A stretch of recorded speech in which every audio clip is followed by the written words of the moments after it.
পাম্পে গিয়ে তেল না ভরেই কেন আমাদেরকে যেতে হচ্ছে। তো হ্যালো বন্ধুরা, কেমন আছো সবাই? আশা করি ভালো আছো। আর গতকাল ছিল রথ, আর আমার যাওয়ার একদমই ছিল না মত। তো বন্ধু হঠাৎ করে করেছে ফোন, আমাকে যেতে হবেই এখন। তো ঝটপট রেডি হয়ে বেরিয়ে পড়লাম। বাইরে প্রচন্ড অন্ধকার, আধা ঘন্টা রাস্তা ওয়েট করার পরে মহারথীরা আসছে। আর বাদ বাকিটা দেখতে থাকো, আমরা গিয়ে বলছি কি হচ্ছে, আমাদের সাথে কি করছি।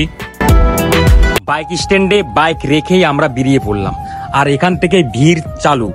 আর এদিকে ফ্রেন্ড তার সাবস্ক্রাইবারদের সঙ্গে সেলফি নিচ্ছে। এদিকে জগন্নাথের রথ, এখান থেকে আমরা আশীর্বাদ নিয়ে আরেকটা মন্দিরের উদ্দেশ্যে বেরোবো। আর এদিকে প্রচন্ড ভিড়, যাওয়াই যাচ্ছে না, তোমরা আসলে বুঝতে পারতা। আর আমরা এই যে লোকেশনটা হলো নকশালবাড়ি। আর দেখতে পাচ্ছ এখানকার মন্দিরটা খুবই সুন্দর। আর এই মন্দিরে এসে যদি টিকা না লাগায় সেটা মানায় না, টিকাও লাগিয়ে নিলাম। খুব সুন্দর দৃশ্য দেখতে দেখতে ফ্রেন্ডের পুরনো গার্লফ্রেন্ডের সাথে হয়ে গেছে দেখা। ফ্রেন্ড একটি তার গার্লফ্রেন্ডকে সুন্দর ব্যাগ গিফট করলো। তার গার্লফ্রেন্ডকে নিয়ে আমরা চলে গেছি একটা দোকানে, সেখানে আমরা এগরোল টেগরোল খেলাম। খাওয়ার পরে আমাদের রাতও অনেক হয়ে গেল, আমাদেরকে ফিরতে হবে বাড়িতে। তাই আমরা বাড়ির দিকে যাচ্ছি, আর গাড়িতে তেলও একটু কম আছে, তাই চলে আসছি পেট্রোল পাম্পে। আর পেট্রোল পাম্পে এসে আমাদের তেলের ট্যাঙ্কি খুলছে না, তাই একটা বীর যোদ্ধাকে আমরা ডাকলাম খোলার জন্য, তিনিও পারলেন না। তাই আমাদের দুঃখজনক ভাবে আমাদেরকে বাড়িতে তেল না ভরেই ফিরতে হলো।